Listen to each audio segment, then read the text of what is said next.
Kit, Kit. Ano na itong aking alagang pusa, oh.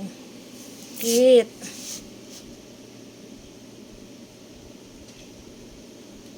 Ano na, anak? Parang mamamatay siya. Kanina nanigas na siya. Kit.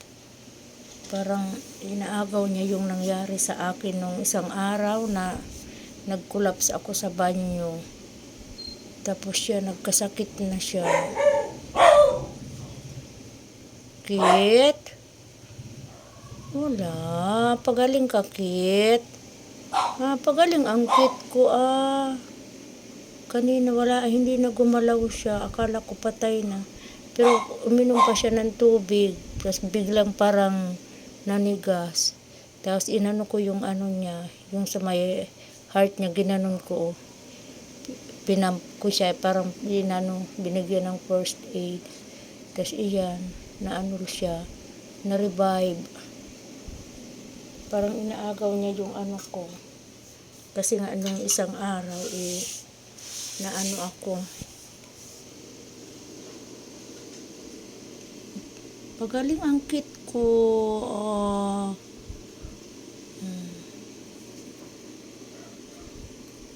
Pagaling iyang Kit. Pagaling ang Kit. Masasad ang ina pag hindi nagpagaling ang Kit. Pagaling ang Kit. Bigla siya kaninang nanigas.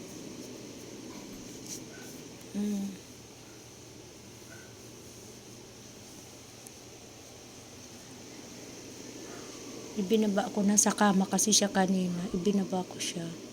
Kasi hindi niya na kayang bumaba. Nakit ko. Pagaling ang Kit. Lambing pa naman ito na napulot ko.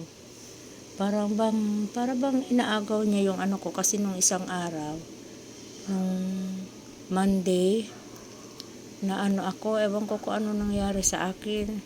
Matagal na nag-collapse ako sa CR. Wala pa naman akong kasama dito sa bahay. Naalala ko, 2:00 pumasok ako para umihi. Tapos, yun na, naging, hindi na, parang nagdilim na yung paningin ko. Tapos,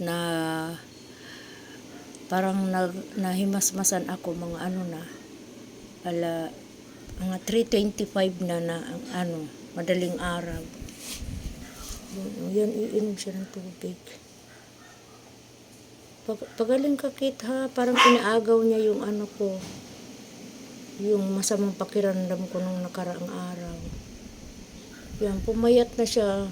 Imbis na maganda na sana yung katawan niya, kahapon pa siya hindi kumakain, binilang ko siya ng tsupon para makadidi, hindi nagdidi.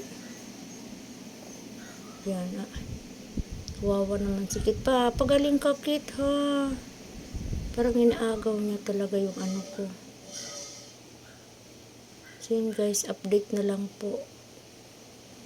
Kawawa naman ito. Kahit napulot ko lang to. Love niya ng ina. So yun, guys, bye.